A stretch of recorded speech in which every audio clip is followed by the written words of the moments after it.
मैत्रिणींनो, थंडीमध्ये वेगवेगळे प्रॉब्लेम जसे तुम्हाला जाणवतात तसेच चपात्या वातड होणं, मऊ न राहणं हा सुद्धा प्रॉब्लेम माझ्या बऱ्यापैकी मैत्रिणींना जाणवत असतो।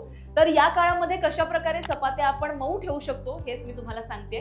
या टिप्स ऐका। टिप नंबर 1, भाजलेल्या चपात्या एका सुती कपड्यामध्ये गुंडाळा आणि नंतर त्या कपड्यासकट एका हवाबंद डब्यामध्ये ठेवा।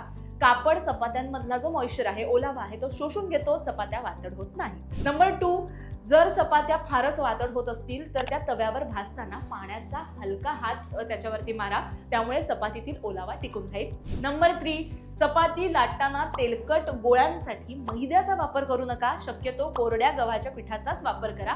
या टिप्सचा वापर करून तुमच्या चपात्या ज्या आहेत त्या मऊसूत आणि लुसलुशीत राहणार आहेत। नंबर 4, कणिक भाजताना त्यात 1 ते 2 चमचे तेल किंवा तूप घातल्यानंतर थोडंसं म्हणजे त्याला मऊपणा येतो आणि ते घट्ट प्रकारे तुम्ही थोडंसं मळून घ्या आणि चपात्या छानपैकी लाटा, चपात्या अगदी मऊसूत होतील। पुढची ट्रिक आहे ती म्हणजे चपाती करण्यापूर्वी कणकेला पुन्हा 5 मिनिटं चांगलं मळून घ्यायचंय तुम्हाला आणि त्यानंतर त्यातील हवा जी आहे ती बाहेर जाते आणि जे कणिक आहे ते एकसारखं राहतं, त्याची जी कन्सिस्टन्सी आहे ती एकसारखी राहते आणि चपात्या खूप छान आणि मस्त होतात। यानंतरची ट्रिक ती म्हणजे चपाती लाटून झाली आणि जेव्हा आपण ती तव्यावरती टाकतो, ती टाकण्याआधी चांगल्या प्रकारे तवा तापलेला असला पाहिजे। कमी तापलेल्या तव्यावर टाकलेली चपाती ही कडक होते, जास्त भाजली जाते, अंदाज येत नाही।